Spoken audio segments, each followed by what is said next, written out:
안녕하세요, 청입니다. 자, 보험업법 에센셜 1강 시작해 보도록 할게요.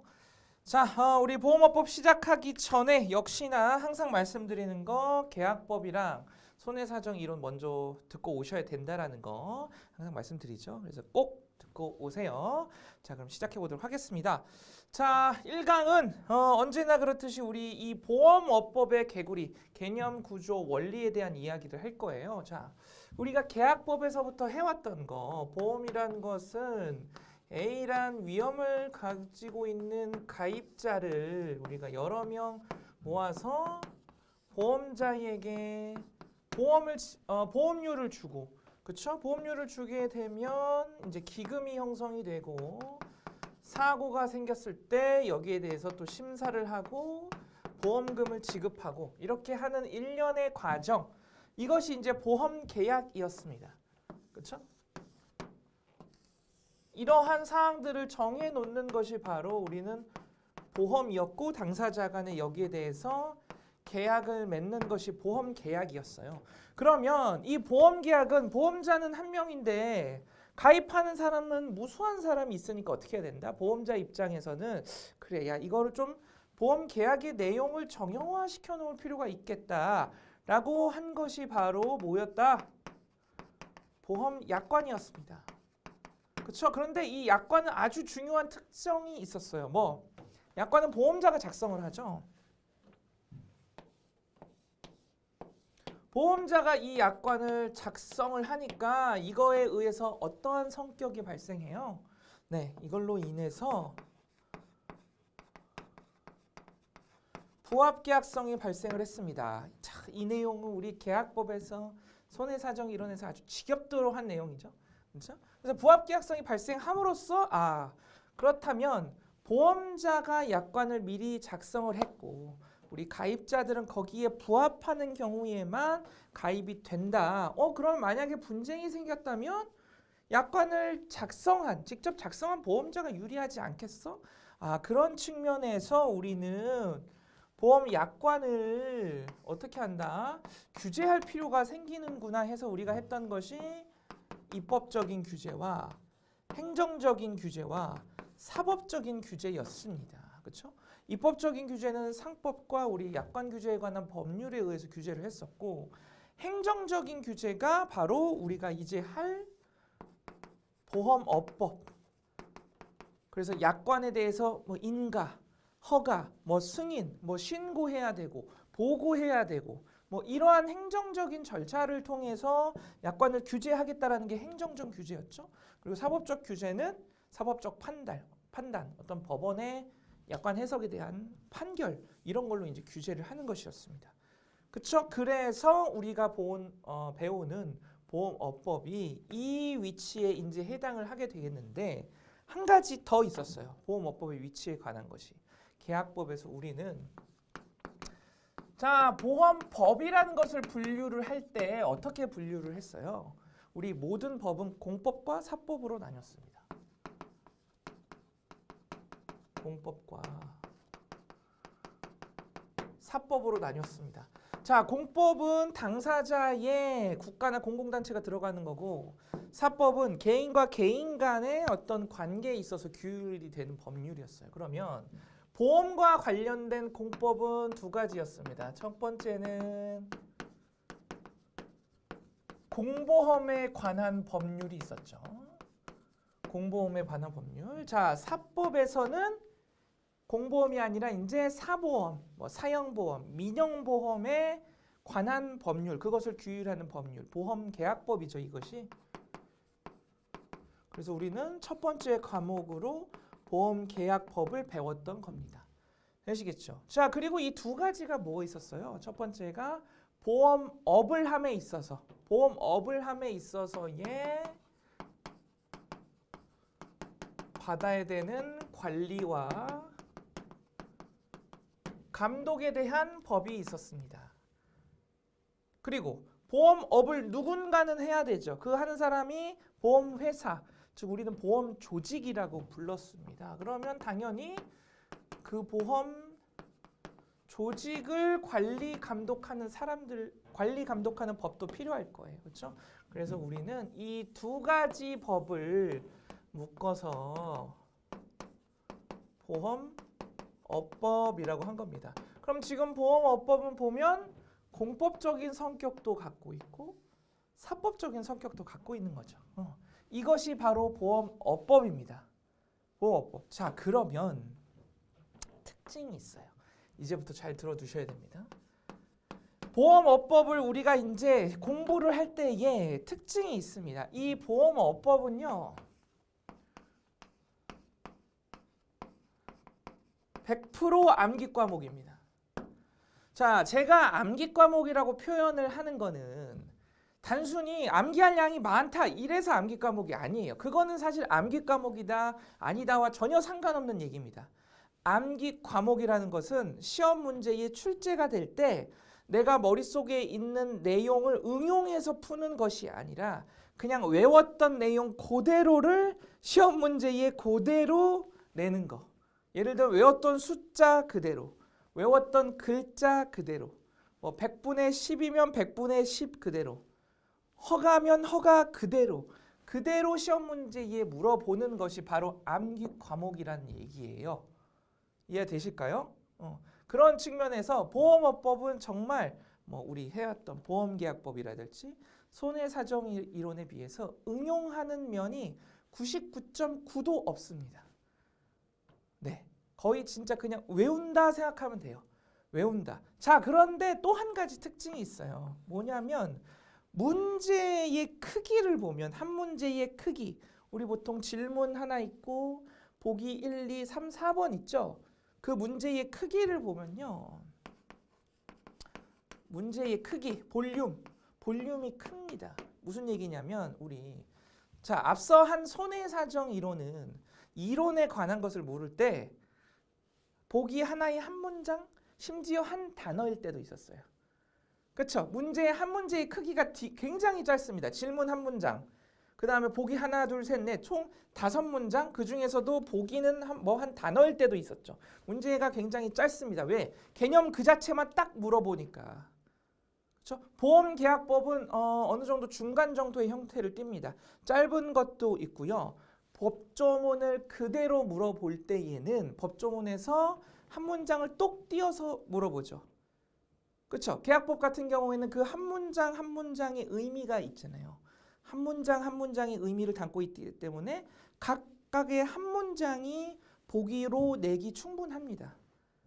그렇죠? 그렇기 때문에 문제의 크기가 그냥 적당하다, 뭐 그렇게 크지 않다라고 할 수 있는데 보험업법의 문제의 크기는요, 기본이, 자, 우리 문제 해서 질문이 쭉 나가죠, 시험지에. 그리고 1번, 2번, 3번, 4번 이렇게 있으면 앞서 말한 계약법과 손해사정 이론은 뭐 한 문장, 그리고 한 문장, 두 문장, 세 문장, 네 문장, 아니면 한 단어, 두 단어, 세 단어, 네 단어에서 이 문제 크기가 굉장히 작아요. 근데 보험업법은 기본이 이런 것들이 두 문장씩부터 시작합니다. 기본적으로. 이유는 뭐 굳이 설명을 하자면 보험업법은 아까 말했듯이 100% 암기 과목이죠.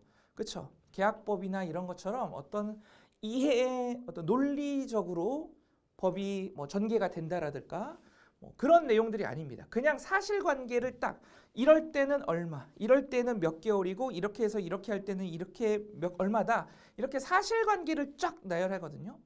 그러면 그 문장 안에서 키워드가 있어요. 키워드가. 예를 들면 아까 말한 100분의 10 그리고 뭐 허가 이런 게 있는데 여기에 그것만 낼 수는 없잖아요. 100분의 10 뭐 허가 이런 단어만 쓸 수는 없잖아요. 앞뒤로 붙는 것이 있어야 되겠죠.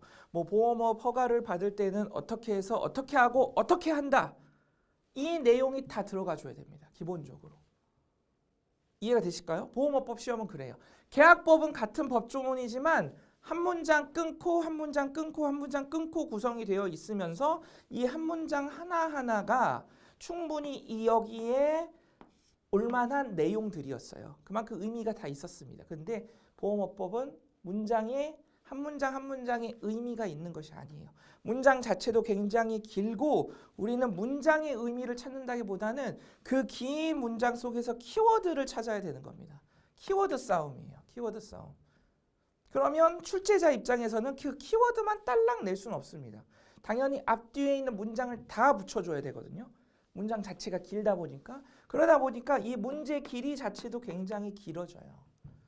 그러면 무슨 얘기냐면 암기 과목이지만 보험계약법이나 손해사정 이론에 비해서 한 문제를 읽기만 해도 시간이 많이 갑니다. 그걸 40문제 한다고 생각해 보세요. 읽는 것만 해도 시간이 많이 가요. 더군다나 계약법처럼 논리를 전개해서 이래서 이렇게 해서 이렇게 된다. 뭐 이러한 스토리텔링이 있는 것이 아니라 그냥 사실관계만 쫙 늘어놓은 거라서 이거를 이 문장을 가만히 보면서 해석하는 것도 어렵습니다. 그러면 어떻게 해야 되느냐? 어떻게? 결국에는 여러분들 이러한 두 가지 특징이 있기 때문에 결국에는 어떻게 해야 되냐면 우리는 키워드를 따서 외워야 돼요. 키워드를 우리가 항상 해왔던 키워드를 가지고 연상작용을 통해서 나무처럼 이 주제가 딱 튀어나왔다. 예를 들어 보험업 허가 튀어나왔다. 그러면 허가와 관련된 키워드 이거 여기에서는 이거 이렇게 우리가 늘 해왔던 거 있잖아요.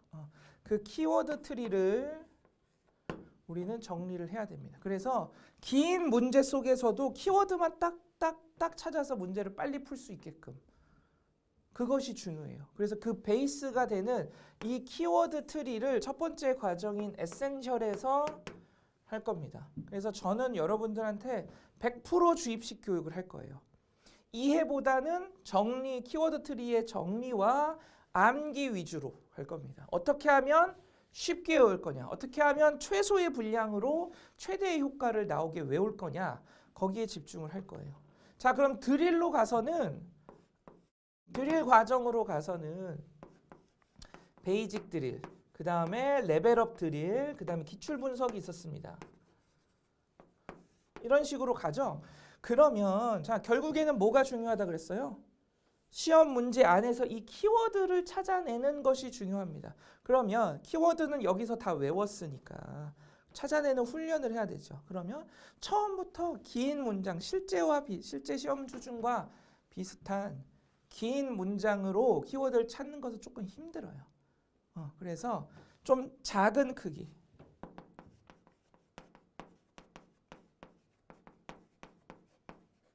짧은 문제 속에서 이 키워드를 찾고 적용시키는 훈련을 이 베이직 드릴에서 할 겁니다.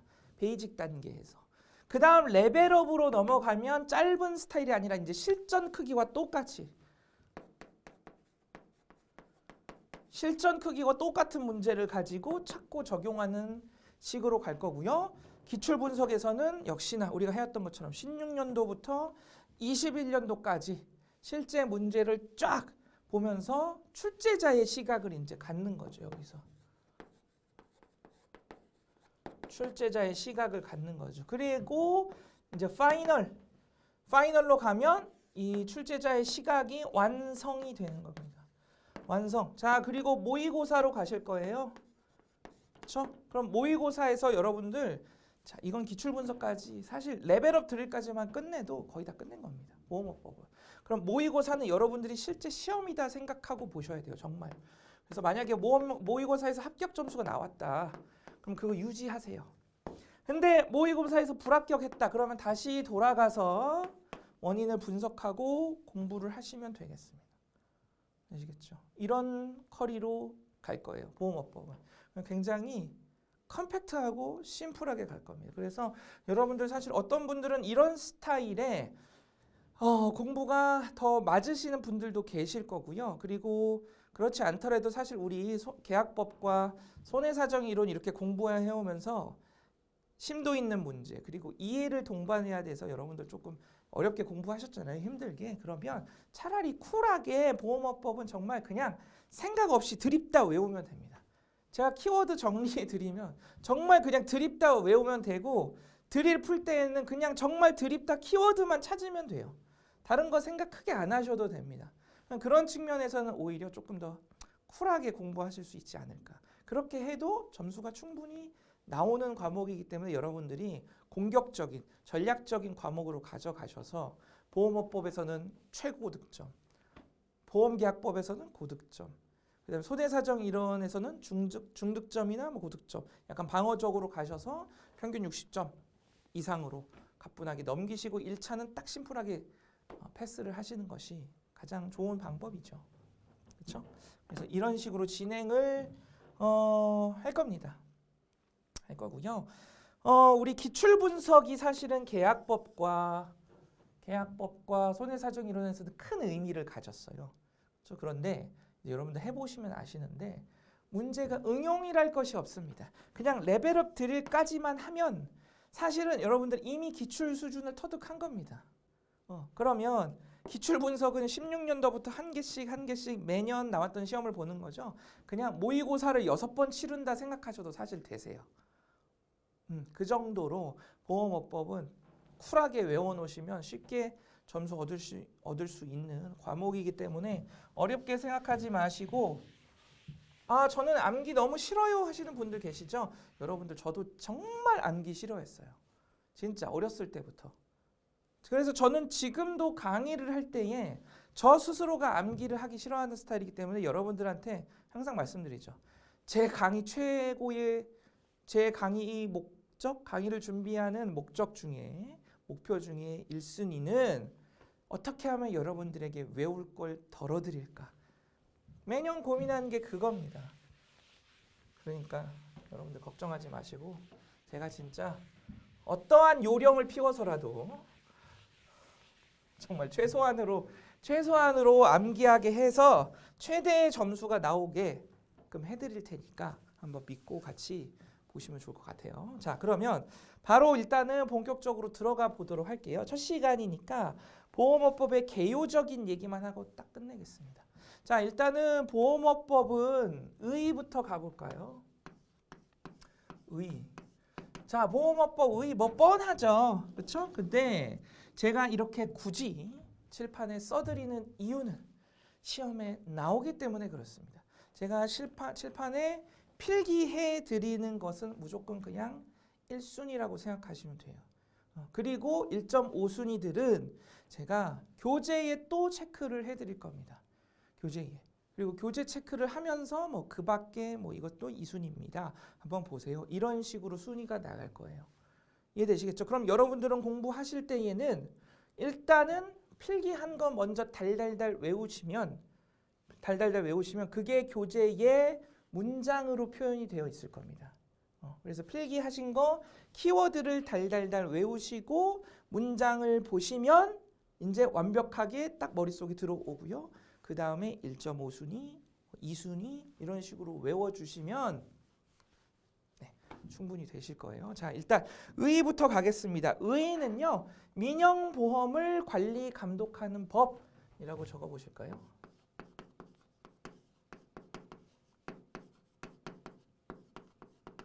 민영보험을 관리 감독하는 법입니다. 민영보험을. 그래서 여기서 조금 중요한 것은 뭐냐면요. 이 관리 감독에 대한 이론인데 총 3가지 정도가 있어요. 첫 번째는 공시주의 적어보실게요. 공시주의입니다. 공시주의. 우리 어디에 공고한다, 공시한다, 알린다 있죠? 할 때의 공시입니다. 공시주의 적어보시고 그 다음에 준칙, 지킨다, 준수한다. 준칙주의 적어보실게요. 준칙주의. 그리고 세 번째는 실질적 감독주의.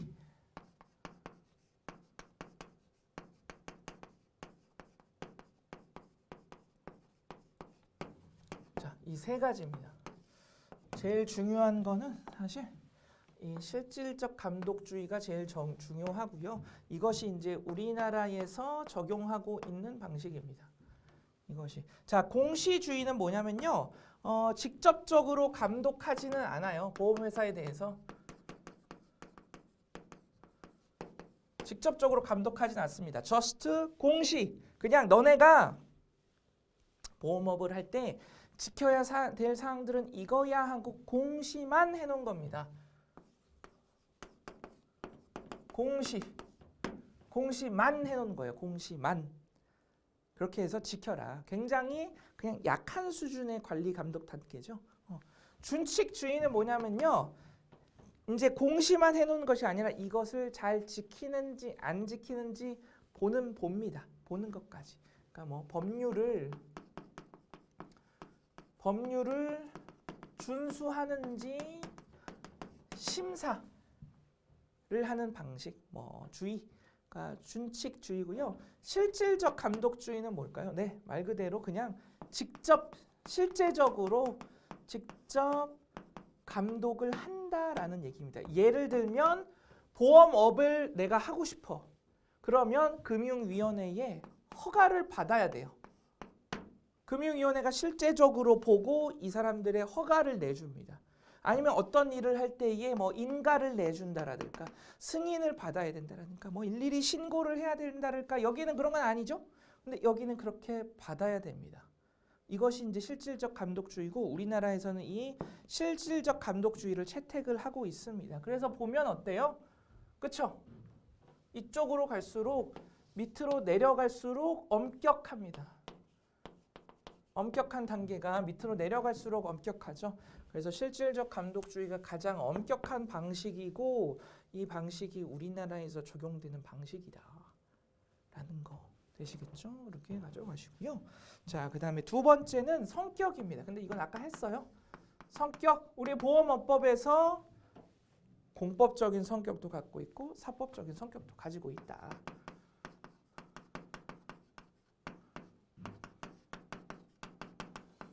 성격을 가지고 있다라는 거. 자, 다시 한번 말씀드리지만 여러분들 제가 지금 판서해 드리는 키워드 있죠? 시험에 그대로 나오는 거고요. 그 중에서도 고르고 골라서 조사도 최대 뭐뭐의 뭐 이런 조사도 다 웬만하면 잘라내고 정말 에센셜한 것만 제가 적어 드리는 거니까 이 중에서도 여러분들 골라서 저건 필기하고 이건 하지 말아야지 하지는 마세요. 분명히 제가 알아요. 저도 그렇게 옛날에 공부해봐서 안 돼요. 여러분들. 이건 진짜 에센셜만 뽑아서 한 거기 때문에 이거는 일단 다 적고 이거는 완전 1순위다. 이렇게 가져가 주셔야 됩니다. 자, 그 다음에 마지막으로 목적까지만 할게요. 목적. 자, 목적하면 여러분들 키워드를 4개 가져가 주시면 됩니다. 키워드를 경영, 육성, 보호, 경영, 육성, 보호, 경제, 경영, 육성, 보호, 경제 4가지 키워드만 가져가시면 되세요. 자, 경영은 뭐냐면 보험업의 건전한 경영입니다. 보험업의 건전한 경영.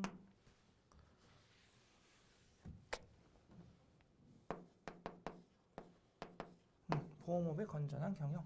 되시겠죠? 육성은 뭘까요? 보험업의 육성입니다. 전혀 어렵지 않죠? 보험업의 육성입니다. 보호는 뭘까요? 누군가를 보호해 준다는 거죠. 보험업법은 누구를 보호해 주겠어요? 보험업에 관계된 사람들 보험해 주겠죠. 그래서 계약자, 피보험자, 그리고 여기서 업법에서는 이해관계자라고 표현합니다. 관계자. 그래서 이들의 권익을 보호를 해줍니다. 보호. 이들의 권익을 보호해준다. 되시겠죠? 경제는 그냥 일반적인 얘기예요. 보험업법을 통해서 국민 경제의 균형적인 발전을 이룬다. 보험업법을 통해서 국민 경제의 균형적 발전을 이룬다. 참 멋있죠? 네. 근데 시험에 나온다. 시험에 나온다. 나옵니다. 이런 거 틀리면 너무 아깝잖아요. 다른 것도 아니고. 그렇죠? 이렇게 가져가시면 되겠습니다. 되시겠죠?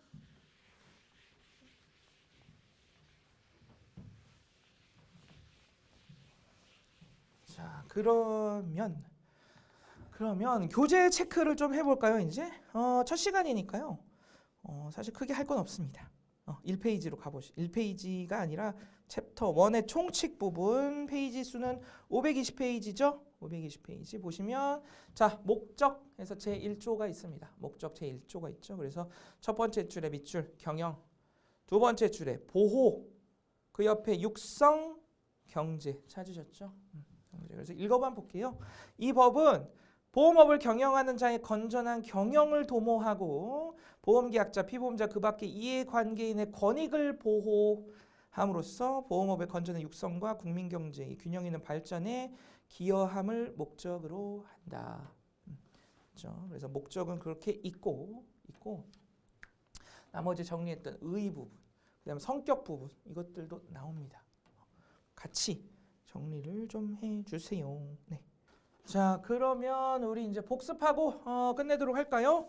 보험업법 들어왔습니다. 그래서 마지막에 한 것만 딱 기억하고 계시면 돼요. 보험업법 의의는 민영보험을 관리 감독하는 법이다. 그다음에 성격은 공법적인 성격과 사법적인 성격을 같이 갖고 있다라는 거. 그리고 목적은 경영, 육성, 보호, 경제 이 키워드 가져가시고 관리 감독에서 우리나라가 취하고 있는 건 실질적 감독주의입니다. 가장 엄격한 거죠. 실질적으로 감독을 하는 거. 그래서 허가받아야 되고 뭐 여러 가지 것들을 한다라는 내용들이 포인트가 되겠습니다. 되시겠죠? 그런 식으로 가져가시면 되겠어요. 자, 보험업법도 역시나 우리 늘 해왔던 것처럼 이런 스타일로 할 겁니다. 다만 굉장히 압축적이고 심플하게 진행이 되죠. 그래서 그렇게 조금 이미지 트레이닝을 해보시고 2강으로 들어오시면 오히려 더 제 생각에는 집중해서 공부하실 수 있을 것 같아요. 네, 이번 시간 내용 여기까지고요. 다음 시간에 이어가도록 하겠습니다.